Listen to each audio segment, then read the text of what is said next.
Hi, I'm Martha Foote from Borden and Elliott Law Firm, and this is Rick Morelli, also from Borden and Elliott Law Firm. And we've been asked to lead this workshop this afternoon on practical legal research skills. Does everyone have did everyone get the scenario? Were you given that? It should look something like this. We were brought in at the last minute, so we're not quite sure what has been done. You have, oh, good, you have that. Okay, good. Okay. You want to use this one first. With the Flintstones? With the Flintstones? Sorry? No, I don't. We're off it. I don't know where they are. Out front, I guess. And then they should also have the gallons. Yeah, but we won't order them until later. Okay. Wonderful. We're going to start with this one because it's the one that we did and the one we know best.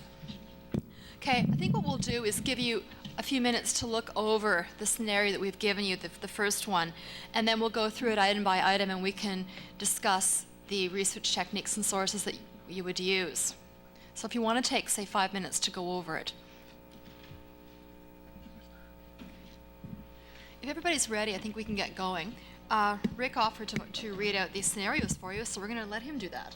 I thought Martha brought me along today, so I thought I'd make myself a little bit useful. For those of you who just came in, we were just going over the first case scenario. We just gave everybody an opportunity to take a look at it. So I'm just going to go to scenario number 1. At 8:30 on the morning that the deal is to close, oh, Martha's already, I've fouled this up. No, you haven't.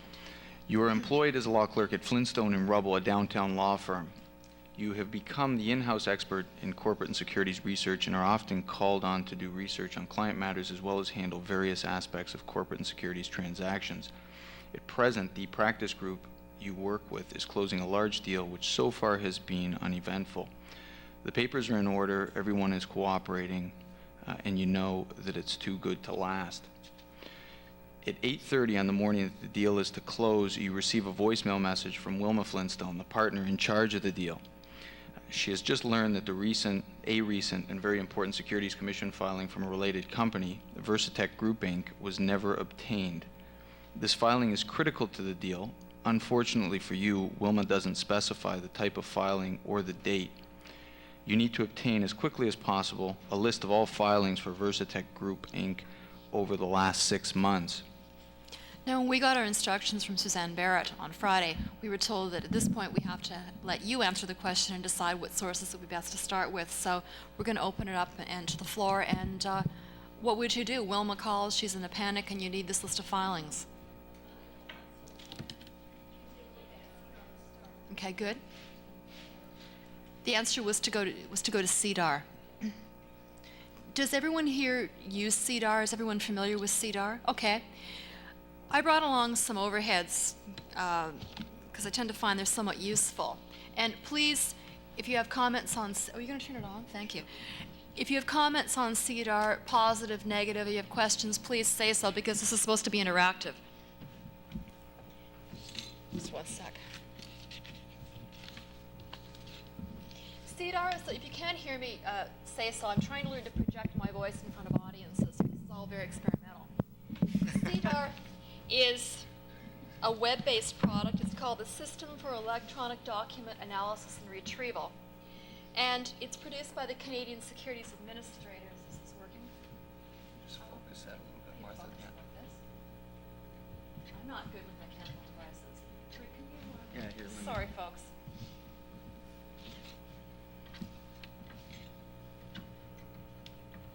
It's a system for electronic filing, and this is the place to go now for all filing since the beginning of 1997. Our mechanical person's coming down to help us. We'll just proceed anyway.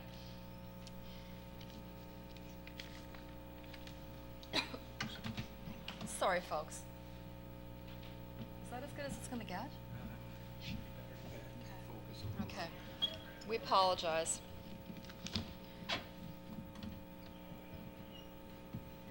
Anyway, the web address is at the top, and we hope that you'll be able to read it. I'll read it out to you anyway. It's www.cdar, that's SEDAR.com. What's this? It's a microphone. Oh, what do I do with it? Yeah, just clip it on and I'll turn it up. Okay, sorry. I'm technologically challenged at the best of times. I can't hear you. All in lowercase. Is this thing working? Okay, sorry. Is it working now? There you go. What? Is it working now? Okay, thank you. Sorry. I wouldn't do well as one of those TV people because I just could not figure out how to use these things. Okay, CEDAR, S-E-D-A-R. The first time I saw it, I thought it was cedar like the wood, and then I couldn't find the website because I had misspelt it, but it was an honest mistake. Anyway, CEDAR is a wonderful place to go because you'll find almost all the filings you want on there from the beginning of 1997. Now, when you go into CEDAR, you'll have a choice of menus at the top, and you can choose which one to search. New filings will give you a list of filings. I personally don't like to go in that way. That's just me. Everybody has their own way of using these products. You can click on either search database or company profiles. And here we've clicked on search database. And you can search by public company or by mutual fund. Documents. And if you choose instead to go under company profiles, you will get this alphabetical list of companies and you can choose, which is more or less how I did this question on Friday night because I couldn't think of a company offhand because my brain was fried. So I just went in under the alphabetical listing and selected one that would work. So you can just click and it will give you a list of companies through the alphabetical list. And then what I did was I went in and ran a search for Versatech, which is the company that Wilma Flintstone is looking for. And what it'll give you, and this won't help you in this particular scenario because you probably know enough about the company already as it's part of this deal. But if you don't, if the question is slightly different, it will give you a profile. And some of that information can be helpful to you when you're continuing the research process. And then you can click on View, and you will get a list of all the filings that have been filed since 1997 for Versatech or whatever company you happen to be choosing. Now, I'm sorry this isn't any better. This isn't my equipment, so I can blame it on somebody else. But you get the date of filing. You get the type of document. Can everyone hear? In the back, can you hear? Okay. You get the type of document, and you get the file format. Now, the type of software you use in your own work environment will depend on how you bring these items up. Sometimes they have to be saved to a document. Other times, they'll just open themselves if they're Adobe Acrobat. Acrobat is a type of software that's used to view documents online. If you don't have it, you can download it free. Almost every site that uses Acrobat will give you the web address. You just click it, does it for you, and then from that point on, when there's a document in Acrobat, it will open itself. And it also gives you an idea of how large the file is, which gives you some idea of how long it might take to print and also how much paper you're going to need in the printer from a practical point of view. Everything that's underlined, you can click on and bring up. So when you get the question from Wilma, you can bring up this list of documents on CEDAR, and then you can click on the ones you think would be appropriate for her, or if she's given you so little information you don't know, you can at least take her the list, and then she can select the ones that you want. Now, does anybody want to comment on CEDAR, ask any questions, have anything to add? Question. Yes? What jurisdictions are covered by CEDAR? CEDAR, as far as I know, is across Canada. It's a national filing system. Yes? What do you do pre-1997? Ah, that was my next question, but you've anticipated it.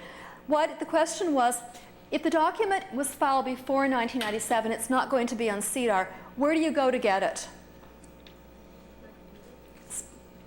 Sorry, I heard something, but I couldn't hear you. Micromedia. Micromedia is correct. It's a company over on Victoria Street, and they provide securities filings from about the mid-1980s. Their start dates are rather vague. They're not quite sure themselves. But if you phone them, they have a 3-hour turnaround. And they'll speed it up for you if you say it's a crisis. They'll get it to you right away. They'll fax you either the list you want or they'll fax you the actual documents so you can go there and pick them up.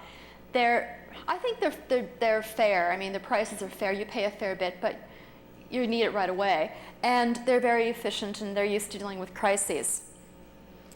Does anybody have any other comments on this question? Anything that you would do that we didn't do? Any comments? Everyone's happy? Do you want to add something? No, I was just going to say, typically in my experience, I haven't come across that many scenarios where you need to go back beyond 1997.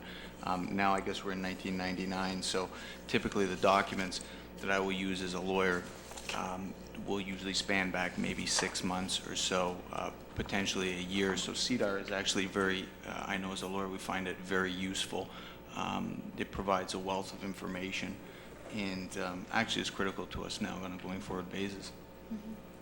We do get asked in the library to retrieve older securities filings, so we still use Micromedia a fair bit. And we also took at one point a service from them that gave us the documents on fiche, but that really wasn't the most efficient system in the world, and the equipment kept breaking down. So when CDAR was launched, we were very, very happy because it's made things a lot easier. Any other comments on this question, things you want to add, anything at all? Can you speak up a little, sorry? Sure, I was just going to mention that there have been situations where we haven't been under the gun to obtain documents, and the client doesn't necessarily want to spend the money. This is pre-97 on Micromedia, so the reference library carries all this on fiche as well, and you can go to their facilities and copy the filings. The Metro Reference Library? Yeah. Yeah, Young and Asquith. It's up at Young and Asquith at the Young subway line. That's a good point to make. We decided with this question that we would make it the worst case scenario. Everyone's in a fluff, everyone's having a crisis. But I think that's a very good point to make, that you can go to Metro and save yourself the money for Micromedia. Do you want to go on to the next question? Sure. We're trying to team teach here. Oh, I'm sorry. Go ahead. Would the same hold true for other cities? It's like we're from Ottawa, would we be able to find a fiche in most public libraries? I have no idea. I've never lived or worked in Ottawa, so I can't really answer the question. But I suspect if you call the Ottawa Public Library, the main branch, and ask them, they would tell you what their holdings are. And I wonder, this is speculation, I'm just off the top of my head, it's possible that, is it Consumer and Corporate Relations, the federal department? I always get the provincial and the federal names mixed up. Their library might hold that information too. It's always worth a try. But I really don't know about other cities' public library holdings. What happened? It's okay. It might be the. Oh, you got a new one for me? Yeah. Oh, great. All right. Actually, I think the federal department is corporate affairs. Yeah, I get the Ministry of names Corporate Affairs. confused all the time. Do you want to go? Anyway, yes, I'll go on to the next fact situation. Your day is just beginning. Having solved this problem, you begin to turn your attention to another project. Thank you. It's now 9:15 a.m. Wilma Flintstone calls to say that there may be relevant filings for a U.S. company, Dow Corning. These filings would have been made with the U.S. Securities and Exchange Commission, the SEC. One is definitely a 10Q, but the other may be either a 10K or an 8K. You don't do a lot of U.S. securities research, but you need to do two things quickly. First, you need to find out what these abbreviations mean, and secondly, you need to find and print the relevant filings. Okay, does someone want to tackle this U.S. question, how to get U.S. filings and what these abbreviations mean? When we at our office try to get filings, it's not always through a rush basis, but there's companies down in the States that will get that information for you and give it back. I don't know if that would be applicable in this case and how fast they can get it to you. I've used some of those services, not for security stuff, but for document retrieval, and they can be very, very good. There was a lady in the back who had a comment. Edgar? Good, okay. We'll come back to Edgar in a couple of minutes. Someone else, I saw another. And I think Micromedia as a company is associated with states, like provide documents as well. I think they can. I've never gone to Micromedia, at least not in memory, and as mine keeps fading, I don't seem to go back too far, for U.S. filings, but they probably do, or they could link you to someone. I saw another hand, too. Where did it go? Sorry? We're going to say Edgar too. Yeah, I like Edgar. You probably get it from Hoovers. I can't, I'm sorry, I can't hear you. You probably get some of the same information off of Hoovers online. Off who? Hoovers? Hoover. I don't know Hoovers. What is Hoovers? It's a great source of U.S. company So- information. I know I've gone Can you could you possibly stand up and speak? Because I'm having trouble hearing you, and I expect the others can't, and I really want to know about Hoovers. I think you can go in and get the same information off of Hoovers because it gives corporate type of information on it. What is Hoovers? I've never heard of it. It gives U.S. company information, filings, U.S. filings that they file if they're a publicly traded company. Is it web-based? Similar to Okay. Okay. I'll have to look for it. I've never used it. The answer, do you want to get the lights? It's on the list. Sorry? It's on your list. No, I wanted to get the lights. Oh. Okay. Thanks. Sorry for all this hopping up and down. We didn't have a lot of time for rehearsal. Edgar was the answer that I was looking for, although I'm certainly going to check into Hoover's.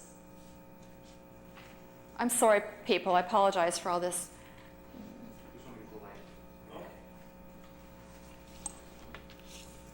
And where does this turn on? Okay. Thanks. Okay. Edgar was the answer that we were looking for, and again, as I said, I'm going to follow up on this lady's suggestion of Hoover's. Edgar is a web-based product from the U.S. Securities and Exchange Commission, and the address is www.sec.gov, and it's quite easy to find. There's all kinds of useful stuff on here, and if you do a lot of U.S. securities work, you might want to go to this sec.gov site and have a look and see what all is there, because you may need other things from there from time to time. Edgar provides complete coverage of U.S. securities filings from May 6th of 1996 onward. Now, there are a few things that it doesn't include.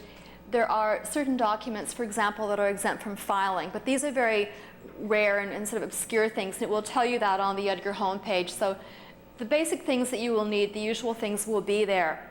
Now, prior to 1996, from January of 94 to May of 96, there was an Edgar phase-in period. It was a pilot project. So there are some documents on Edgar from before 1996, but you shouldn't take that as the final word. If you go there and you find some things, you might want to check another source to make sure you haven't missed anything that wasn't on Edgar at that time, because it was a phase-in period.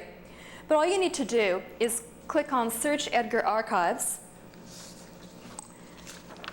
And the first thing we're going to do is look for this list of filings, because what are 10Qs, what are 10Ks, and the other one I had here was an 8K. Most people don't know what these abbreviations mean, and if you're going to interpret Wilma's question properly, it would help to know what they are, and also it will help you down the road if you have some understanding of what these terms mean, and I know they certainly confuse me. There's a site on Edgar called Guide to Corporate Filings, and it explains for you in some detail what all these terms mean. And when I found this site, the first thing I did was to actually print the list of filings and put it somewhere where I would know that I hadn't lost it, that I could call it up from time to time when I get these questions, because people phone me and say, I don't know what this abbreviation means, and neither do I. So what we have here is an explanation of what all these forms are. A 10K is an annual report. It tells us the 10Q was a quarterly, and the 8K, the other document that Wilma may or may not need, is a current report that deals with material events and that sort of thing. So now you have the list and you know what these terms mean. So I find this to be a particularly useful site. Now, the other part of the question was actually finding the documents, but now you know what they are, so you're halfway there. You can go back to the main page for Edgar, and you can enter a search strategy. I've found that when you're doing searches on Edgar, if they're phrase searches, i.e. there's more than one word, it isn't just Hoover's, say it's Dow Corning, that putting in Dow Corning itself isn't the most efficient search strategy. When I played around and tried different searches, and it gives you some samples here, I found that using the adjacency command brought up a greater degree of relevancy. So I would search Dow, ADJ, Corning, so it knows to put the two words together. Otherwise, it seems to search for Dow and for Corning and for Dow Corning, and you get a lot of junk. And you don't want that, because even when it isn't a rush, your time is valuable and you have other things to do with your time than play around with search strategies. And what Edgar will give you is this really nice list of filings. And it tells you what format it's in, and we'll text. That makes your life a lot easier. And then it also gives you the type of filing. There are a number of 8Ks, 10Qs, etc. here. And it gives you the date of filing. Now, Wilma is looking for, just one second here, a 10Q. And she probably wants the latest, and it's this one, which is May the 4th of 95. It's a bit out of date, but that's what Edgar says. And the other two would be either a 10K or an 8K. And maybe you can interpret from what Wilma has told you on the phone and from other work in this file which document she needs. If you're still not sure, the latest 8K is from 95, and the latest 10K is also from 95, and you can pull those down. And the print on Edgar isn't beautiful. It more or less looks like this, but it will certainly get you through, and you'll be able to retrieve the documents. Does anybody have any questions on Edgar? Any comments? Any other things that they would look at? Edgar's free as a CDAR. You don't need a password. All you need is the web address. and you can go in and get this information. Any comments? We lost our lights. Questions? Everybody happy? This is very rare. They're never happy at work when I give these seminars. So I've got lots of questions, but I'm glad you don't. Do you want to go ahead? Sure. Back to Do you want Morelli. to make some comments on this? No, I encourage Rick to comment when I invited him along. You're doing such a wonderful job, Martha. I didn't want to interject. We're on to case scenario number 3 now. It's now 11 a.m. Just as you start to sip your coffee, George Jetson and Mr. Spacely, 2 lawyers at the firm of Borden and Elliott, who are also involved with this deal, email you with a request. Apparently Provigo, a large Canadian company, has just released a surprise news release to the media. The content of this release may affect the deal, and George and Mr. Spacely are very upset. All they can tell you is that the release came out within the last half hour. They need to see it immediately. If it says what they fear, then the deal may be off. You must find the news release post haste. We get a lot of these news release questions in the library at Borden and Elliott, and they're usually last-minute crisis, must-have or to die requests. We don't get many. They say, oh, come back in a month or something. No such luck. I don't know if you get these types of questions, but it could certainly come up in this scenario. So can someone suggest places that they would go to get these press releases? And also any perils and pitfalls of press release work? Canada Newswire, good. Anybody else? Any other suggestions? Good. Canada Corporate News was suggested as well. There are a number of places to get these, and so before we do the lights and I do my dog and pony show here, I'll just mention them briefly. Everybody has their own preferred place to go. I usually go to Quick Law because they have the press release databases there, and I've been using Quick Law for more years than I would care to comment because that gives away my age. But I'm used to using Quick Law, so I go there first. And I suspect that many of you have had training on Quick Law, and those of you who haven't are probably familiar with what it is. There's another system too called Infomart. It's an online system, and it contains mostly newspapers and some news wires, and it also contains Canada Newswire and the other one that you mentioned as well. Excuse me. And can be very useful. And some of these sources are also on the internet, but what usually happens with people who do research is they find a favorite source and they stick with it. And I like Quick Law, so I go there first. The other thing that I like about using Quick Law is inevitably the press release system you go to first doesn't have the press release. And so you have to move from one to the other. And with the web, you have to keep typing in the addresses and hopefully it'll move quickly. And the web doesn't always move quickly, and it never moves quickly in the middle of the day and when you're in a hurry. But I find with Quick Law, if it isn't on, say, Canadian Press, I can quickly move to Canada Newswire and around to any other sources that are there. Very, very, very, very fast. Oh, sorry, I wonder what he was doing. Okay, what I'll do then is I'll just show you a couple of the sources that I picked up for this. Oh, thanks, Rick, very much. Where's our light man? Lights? There we go. Thank you. Oh, this is just happening. It's great. I wish it was this efficient at work. What I did first of all was I looked at Canadian Press. And on Quick Law, there are several options for searching the Newswire databases, and we'll just use Canadian Press as the example. First of all, you can search all of Canadian Press from 1984 onward. Now, I don't know who would want to because you'd get so much stuff it would be overwhelming. But if you had a very specific search and you needed to go back in time, that option is there.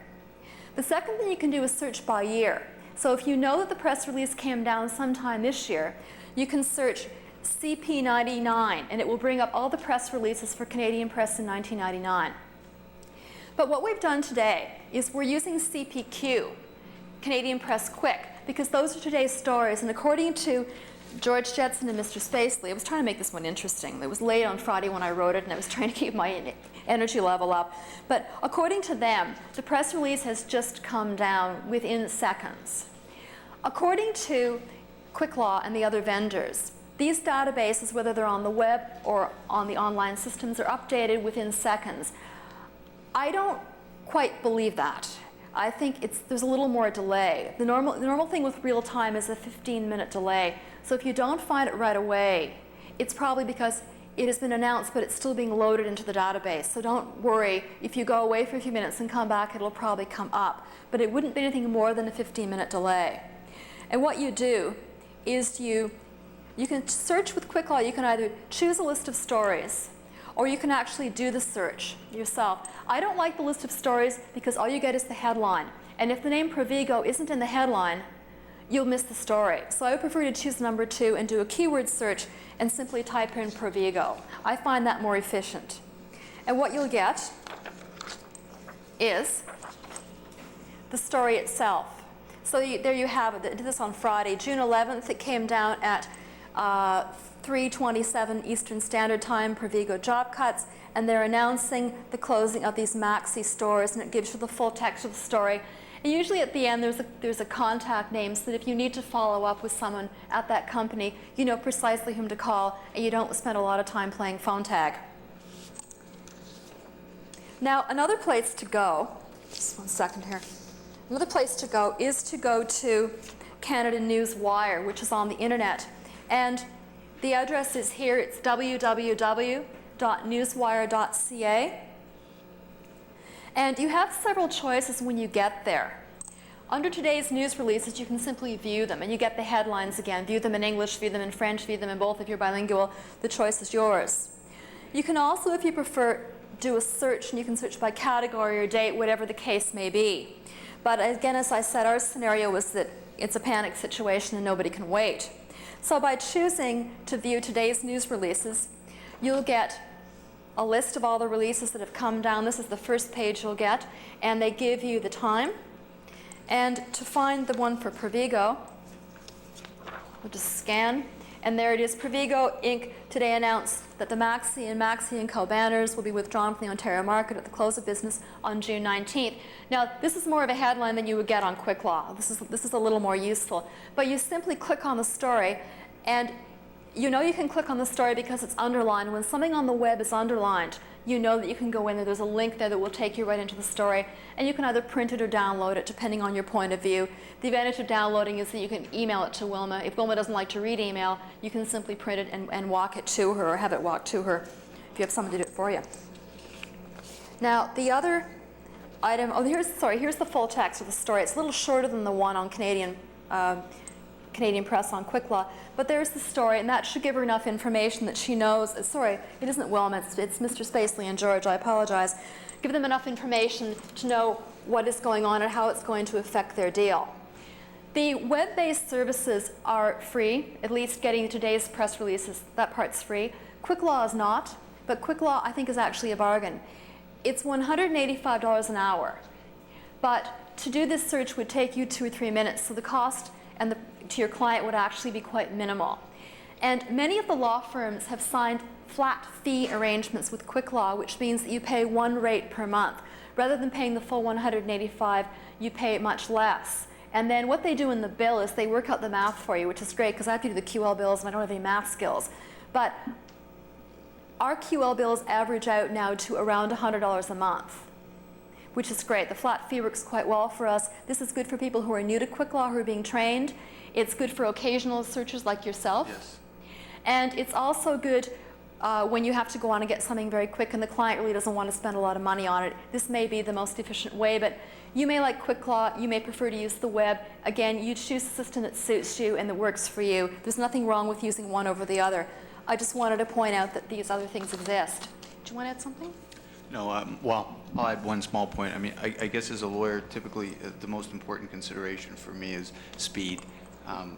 Often I don't need things urgently, but on occasion I do need them urgently. So I guess for me, whatever clerk can access most quickly is probably the most useful for me. You don't care what your source is then, as long as you get it? And then it's accurate. Mm-hmm.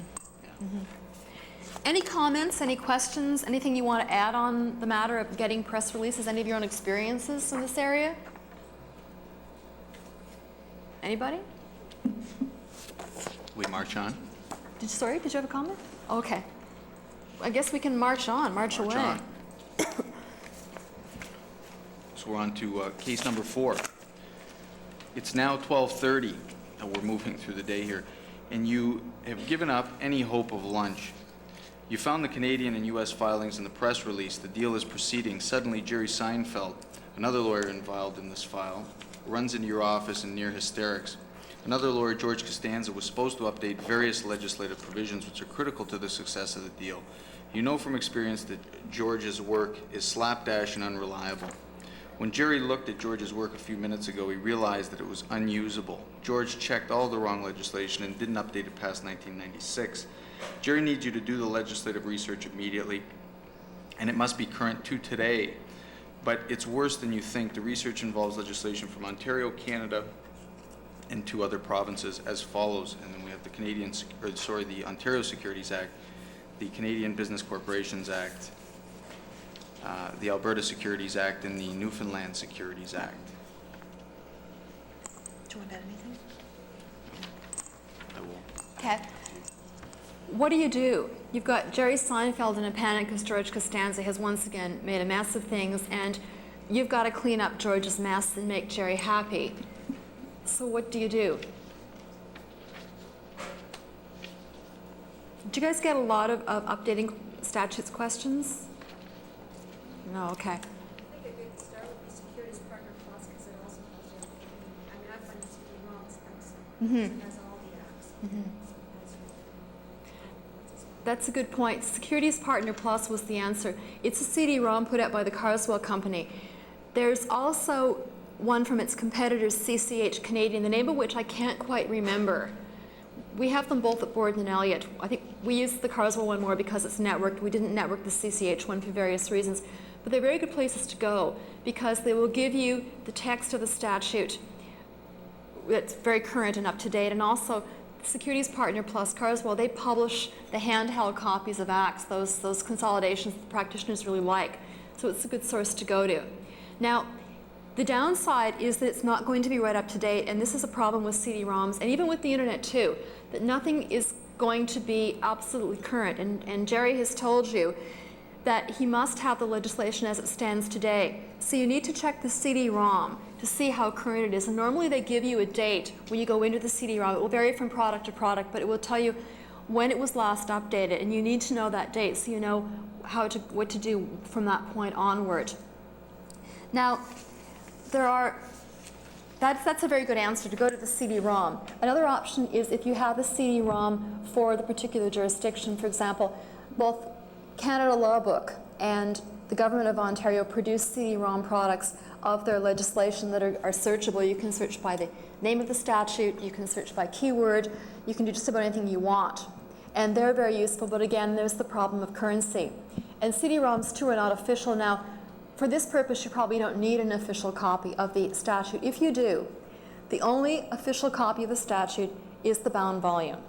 The one exception to that rule is Manitoba, because their statutes are in loose leaf format called the Continuing Consolidation of the Statutes of Manitoba. I'm just adding this in case it ever comes up, because we do get these questions. That is the only official loose leaf source. All the others, you must go and use the hard copy source. But that's normally if you're going to court or if you're filing something official in an official manner. But otherwise, you can use the CD-ROM. Another option is the paper consolidation that I mentioned. You can also use the loose leaf service, for example, the CCH service is an update from there. Or you can go to the official sources, which everyone hates doing, but going to the tables of public statutes. I like them because I like using official sources. But for this question of Jerry Seinfeld's, I would probably do what this lady suggested and go to the CD-ROM or to a website. Do you want to add something? Yeah, no, I was just going to say that I actually find the CD-ROM myself very useful, and I actually myself use it quite a bit. I just throw it up on my screen and I can very quickly pick up a statute. And most of them are fairly current. Like, I think for the Ontario statutes, they're now current, I believe, as of the end of 1998. Usually that's pretty good. The only thing or the only caveat, I guess, is from time to time I will have maybe a student help me and they'll bring me a source. And if I'm not familiar with the act or I don't work in that area, I'm usually concerned that the student or the clerk has brought the legislation right up to date, because occasionally there may be some amendment, something that could have happened between January 1st, 1999 and today. And like I said, this is usually more of an issue when a lawyer is looking at legislation that they're not familiar with. Typically, if it's in the area in which I practice, I have a sense of what's coming down, so I'll know whether things, there's new stuff coming in the pipeline, and I'll be aware, but occasionally that's not the case. So it's very important, I guess, when and if you ever are updating legislation, that you make sure that the sources you are using are current and that you've brought the matter right forward. Otherwise, you can end up, on a rare occasion, in a bad situation where you've neglected to provide somebody with a provision and they end up in a jackpot. You know what? A jackpot, it's a term of art. Oh, sorry, I guess I don't move in the right circles. Yeah. The one thing to emphasize that we always do, these cool securities lawyers know, is we always telephone either the clerk of the Legislative Assembly or the Queen's printer in the appropriate jurisdiction, and it will vary from jurisdiction to jurisdiction, to make sure that we have the latest stuff. For example, I might call Saskatchewan and say, the tables that I'm using are current to December 31st, 1998. I'm looking at the Abandoned Refrigerators Act, and I need to find out whether there have been any amendments to this act since that time. The Queen's printer or the Legislative Assembly is the official source. They will know if anybody will. And if they make a mistake, at least you can blame them. You're blaming someone official. You can't say you blame the CD-ROM.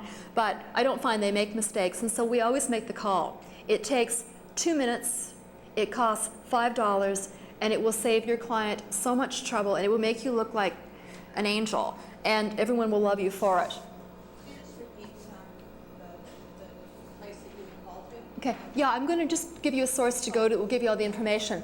It's going to vary, as I said, from province to province. And there's a really useful book that I would recommend you look at. Your office may have it, and if they do, you can just borrow it. But if you do a lot of updates, as I do, you want your own copy. And in fact, I let someone borrow mine today and threaten them with having their hands cut off if it wasn't brought back by 5 o'clock, because the book is so valuable. The author's name is Mary Jane Sinclair. And she has degrees in law and library science, and she was until recently one of the reference librarians at the Supreme Court in Ottawa. She's now moved over into another area, and she's working with the judges directly, but she has written this great book called Updating Statutes and Regulations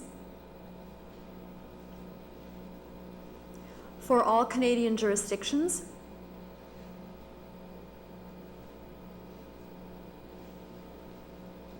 It's currently in its 4th edition, and the publisher is Carswell.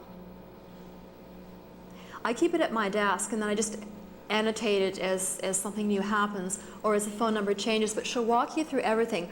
What the latest consolidation is in a particular province or federally. Everybody you should call about finding out status of a bill, proclamation, amendments coming into force, regulations, everything is there. And I often give it to students when they come over to the Law Society, go to UT to do statutory research for another province, because they say, you know, I don't know how to use, say, Yukon regulations. Well, frankly, neither do I all that well. But with the book, you can do anything. So that's worth looking into if you're going to be doing some legislative research. Now, other thing to remember, too, is if you find an amendment to a statute, it may not be in force. And while as you learned this morning from Theresa and Jeanette, while every bill requires royal assent, every act requires royal assent, proclamation may be needed to bring it into force, and so you should always make sure that the thing is in force. And you can do that by reading the appropriate coming into force section at the end of the act. And if it says it requires proclamation, then you can phone the appropriate sources listed in Mary Jane's wonderful book, and you'll know whether the thing is actually in force. And it's very important to make sure that the amendment is in force, because if you miss the enforced date, or if you give someone something that isn't in force, they may not be very happy with the results, and then you may not be very happy either. What I thought I would do is just show you some of the sources that are available to you on the web, in a hard copy, etc. And I threw in Newfoundland because it's a trick question, which I thought would be good for the middle of the day. Seems to be when I get all my trick questions anyway. I can deal with them in the morning and late in the day, but not in the middle. Where's our light man? Can we get the lights? Thank you. There they go. Okay, this is the Ontario government website, and the address is www.attorneygeneral.jus.gov.on.ca. It's a long one. And what it gives you is all kinds of wonderful things: status of legislation and copies of statutes and regulations online.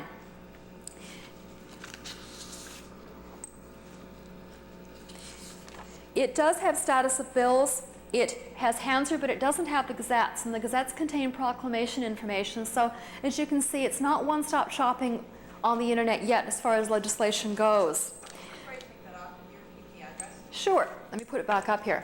It's www.attorneygeneral, all one word, .jus.gov.on.ca. Everybody got that? Okay. Is it in there? I can't hear you, Well, sorry. we're going to hand this out after and they'll have it. I have no I idea think of so. answers. I We're think- getting answers here. Sorry, we do apologize. All this was sort of sprung on us, and so we're really doing the best we can. But I gather there is something here that we give to you at the end that has some of this information in it. I didn't see it. Sorry? I just hadn't seen it. I think we're supposed to give them to you at the end. Yeah, So we're sort of- withholding them. This Just- is, it's a challenge for us today. We didn't know about this till Friday afternoon, okay? Anyway, you don't want to hear our excuses. Anyway, this is the statutes and regulations page for Ontario, and it tells you, this is very important, the statutes are consolidated to January the 1st of 1998 only. So the light bulb should go on here saying, yikes, that's the year and a half of data that isn't on this website. And people often think the web is right up to date. It often isn't. And these sites are not always updated right away. The federal government, for example, updates its parliamentary website once a week only. And I know this because the webmaster told me. And I was rather surprised, and so are the people I tell who say, oh, I thought they updated every day. Well, they don't. And that's something to be not concerned about, but just to be aware of. Now, what you can do on this site is you can go into the statutes of Ontario, and you can call up the different statutes. So if you needed a consolidation of the Securities Act right away, you could bring it up this way. And it will be current to, again, January of 1998, which may not be, well, it won't be good enough for this. Other thing that you can do on the government website is you can bring up bills, not just the status of bills, but also the text. Now, there was nothing amending the Securities Act, so I just took something else. So I chose the Red Tape Reduction Act from 1998, Bill 25. It gives you all the dates of reading so you know where it stands, and if it was still in the legislative process, you would know where it was. It hadn't finished yet. And it also gives you proclamation information. And if you want to read the bill, you can do so by clicking on the line here. Now, as they probably told you this morning, bills in Ontario are printed at first and third reading, and if the bill is amended during the legislative process, they'll print it at second reading. So if you see a second reading copy of an Ontario bill, you should remember that that means that it's been amended, and you'll probably want to look at it if you're interested in the text. And you can just do so by clicking on these things, and up it will pop. Now, federally, I thought I would go on and look at some of the federal stuff. You can also go to the Canada Justice site, which is http://canada.justice.gc.ca. And again, you can get a consolidation of all the federal statutes. And again, the format isn't the greatest, but it will certainly get you through. This is assuming that you don't have a handheld copy that's current. You need something that's fairly up to date. And these are current to the end of 1998, which I think is wonderful, because that means that you don't have to do a lot of updating. Your life is made a lot simpler. And I like it when there isn't all that much updating to do. It means I can go on and do something else that I enjoy.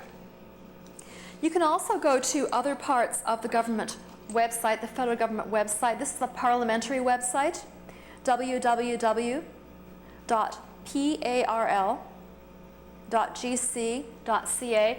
Just a word to people who use this. I don't find this the best organized website in the world. It's not always clear where you go. There's some overlap. Some parts are updated more than others. So I don't think it's the most user-friendly site in the world, although I think that this will iron out, because when you think about it, internet usage is still a very new thing. It's only in the past few years that law firms have really adapted to this technology, and people are still busy putting up their websites. So I think this is something that will evolve over time and get better. Again, what this site gives you, status of house business. You have the date, which is important. It was Friday.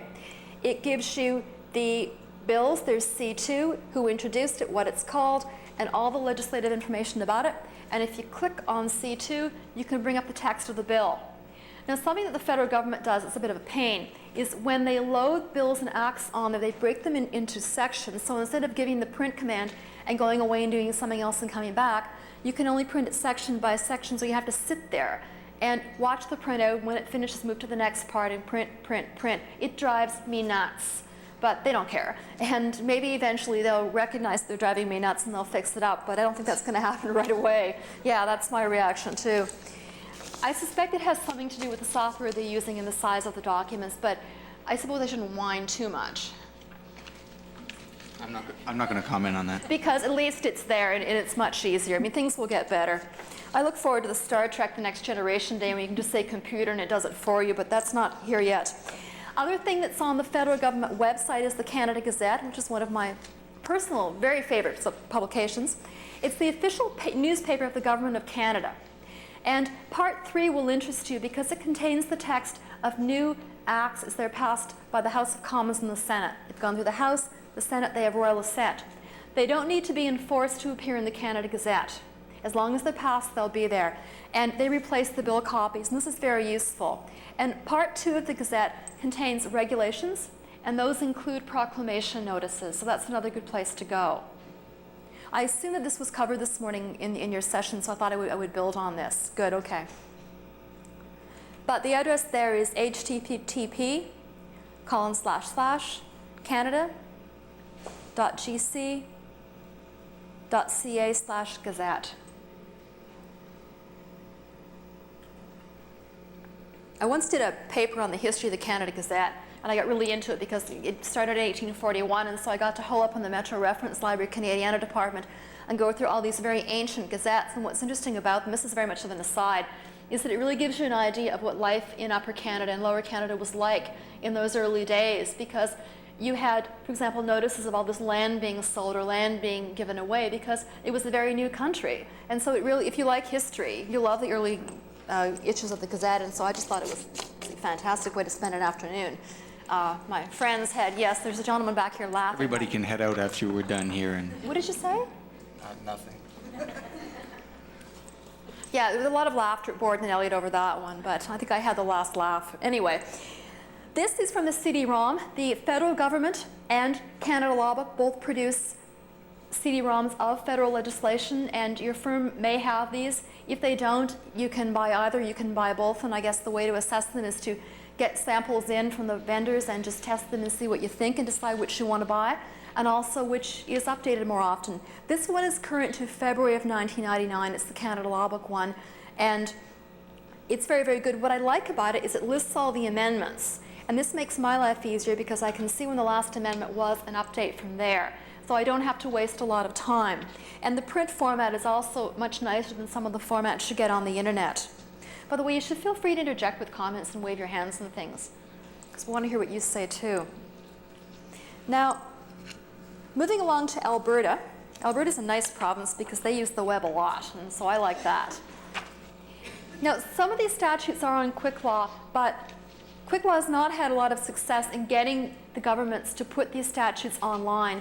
The old reason used to be, and I'm not kidding, governments would say to Quick Law, we don't know why anybody would want to search statutes electronically.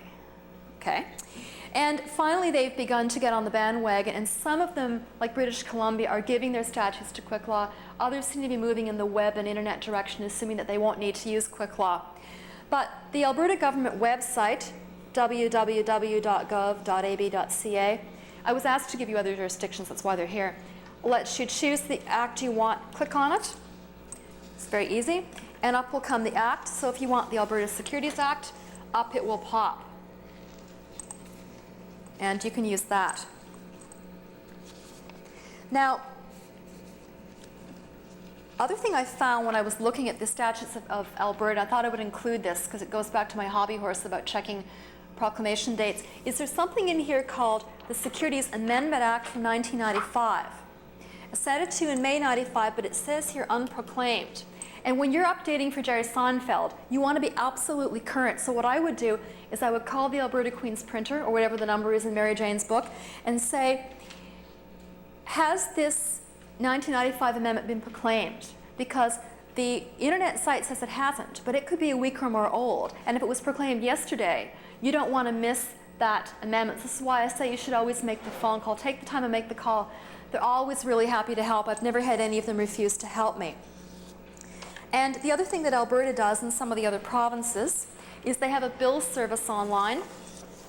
So you can go here, it's the Legislative Assembly site, and it will give you the list of bills by number and also the reading dates. Now, you can't link to the bills yet. That is forthcoming. I mean, all this stuff is still being developed.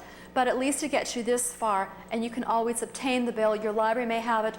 Certainly the Great Library and the University of Toronto Law Libraries have all these bills. They can be got fairly quickly, and they'll usually fax them to you, especially if you call up and say, I'm desperate, as we sometimes do, because we don't take the other provinces' bills at Borden and Elliott, and we do need them on occasion.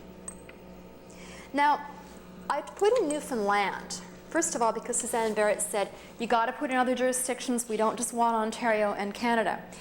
And I thought I'd put in Newfoundland because it's a bit of a nuisance to use, because there's nothing electronic about Newfoundland statutes. They're not on Quick Law, there's no CD-ROM, and they're not on the web. And I've become quite spoilt by using electronic products. I think I'm a bit lazy now that they're there. And with Newfoundland, I've got to, I don't know why I brought you along, Rick, you just make these faces at me. With Newfoundland, you've got to go back to the print sources, which is a little hard to get used to. So what you do is you go to the latest annual printed volume of the Statutes of Newfoundland. And this rule holds for all the other provinces too. And I think the latest volume we have is 1998.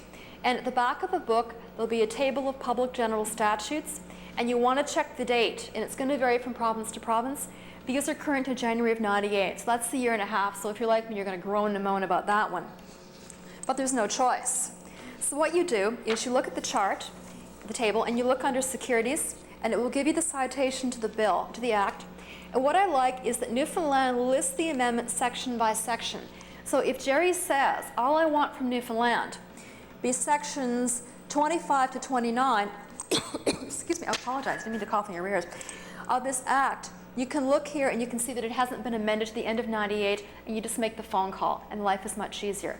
All the provinces and the federal government produce these tables, and they're very useful, and sometimes you don't have any choice but to use them. But you should know that they're there and how current they are, and they will tell you on the table what the date of currency is, and it's always different for each province. Is this of any value to you? Is this? Okay, good. And again, I put in Newfoundland because it really is the one you don't want to hit, because you have to go and do the work from scratch. Now, when I do orientation seminars for the students at Borden and Elliott, I tell them when they have the question and answer, we actually make them use the library, that they can use the online sources, CD-ROM, internet, whatever they like, but I tell them, you never know where you're going to be practicing. You never know when the power is going to fail, and when the CD-ROM will crash or your internet access goes, and we all know it happens.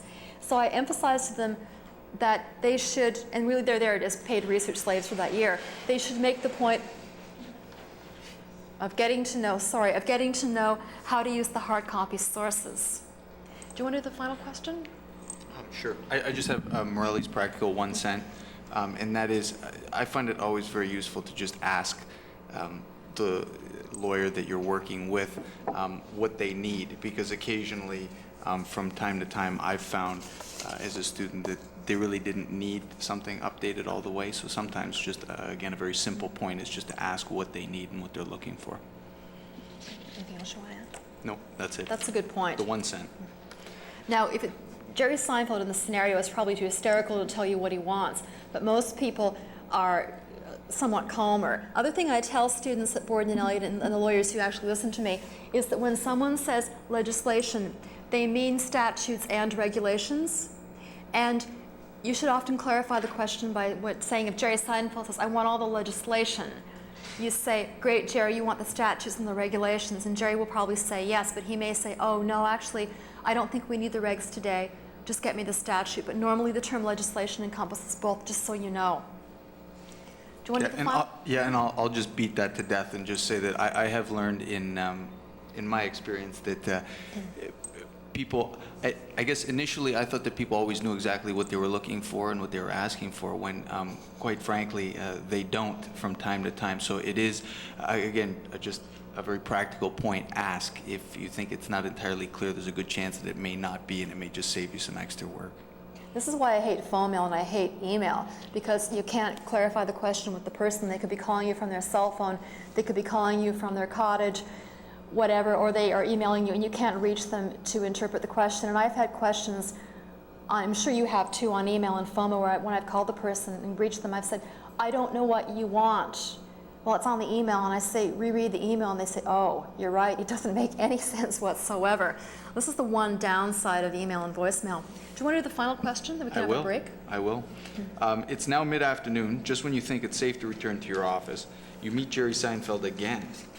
He asks if there's any way that you can determine whether the company Newfoundland Multifoods is related to Federated Foods Limited.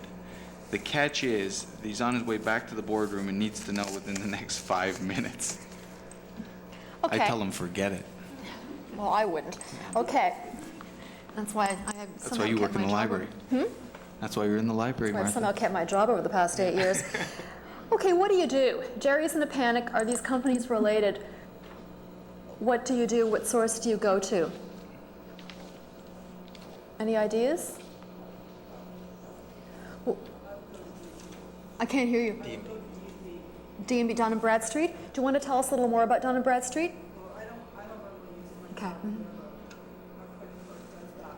But she's LinkedIn, she just punches in the name and comes the company, and it's brilliant. Good, okay. I don't use Dun & Bradstreet either. It's done by someone else in the firm, and I can't remember anymore who it is that does that. I think it may be the collections group for some odd reason. But Dun & Bradstreet does have excellent sources of corporate information.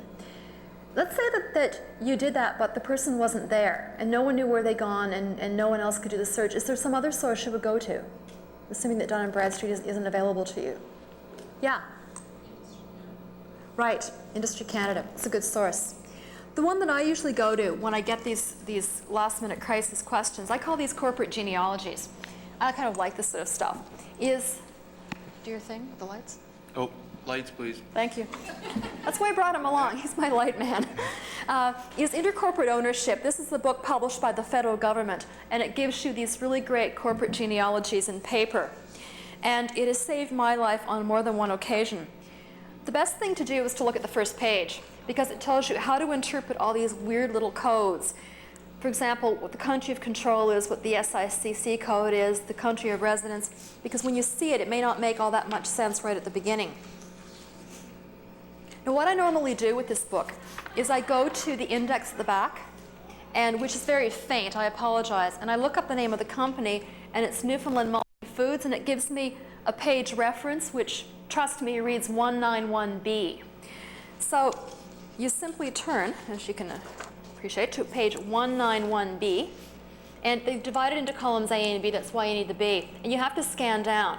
And here we see an entry for Federated Foods Limited, and under it we see Newfoundland Multifoods, and by looking at the codes, this is why I said look at the preface, the part about what the codes mean, because you can never figure it out.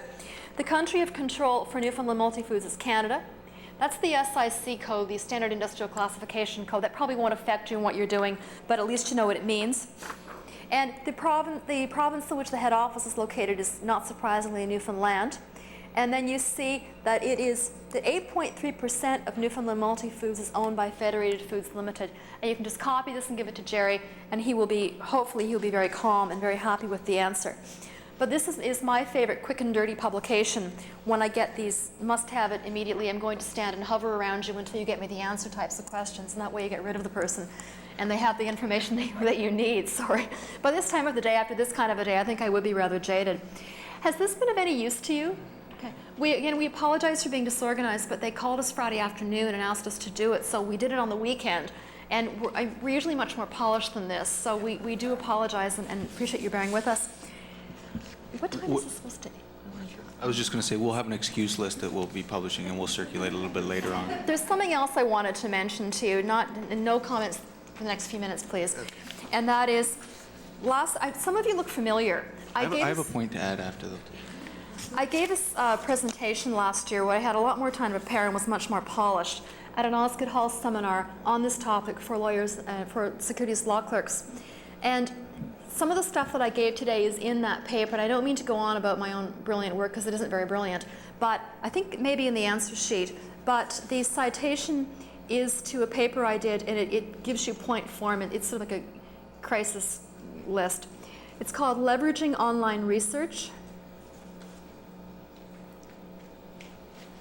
And the title of the seminar is New Compliance, thanks Rick, and Regulatory Issues. Is it in there on the last page? Yeah. Yeah, it's there. Okay, you'll get it in the answer sheets. But it may give you some help. It may not give you any help whatsoever. But you're welcome to go and take a look at it. Now, again, we were only briefed at lunch as to what the agenda was, and I think there may be a break now. Does anyone have an agenda? Again, where is it? Here? Thanks. Oh, again, I'm sorry. I never said I'm sorry so many times as I have today. Okay, just a sec. What time is it? 2:45? Well, we actually have a minute or two left over, and then we'll take our break. Does anybody have any questions they want to ask? Do you have any comments you want to make? Any scenarios, any experiences you want to share with us? Could you repeat the title of the intercorporate book? Oh, yeah, sure. It's called Intercorporate Ownership. That's inter-corporate ownership. And I believe it's a StatsCan publication. But it's 1990, the current one I think is 1998. I wouldn't be without it, frankly. I'm sorry? Does that have all provincial corporations and Canadian corporations, or is there a restriction on what's in there? I think it's pretty comprehensive. I'm just looking here to see. It doesn't say. I think it is quite comprehensive. I was just going to say, Martha, and you can correct me, I'm not 100% sure, but with public corporations, sometimes you can go to, again, CDAR and pull off an annual report, which is sometimes helpful. I know that I've done that when we're doing public corporation work, and you need to know the proper name or other corporations that are affiliated. You go to an annual report, and that's often quite helpful as well. That's, Some of the companies now, with TSC information that I've seen, that each of these public companies will have their own websites, and there's specific regulations about what type of information has to be in there, and a contact for investor relations, which should have this type of Good. information. that would be good if you had a little more time. The idea with this one was you don't have any, but that's a very good source. The company websites I find vary. Some of them are just excellent, and they give you all kinds of great corporate information.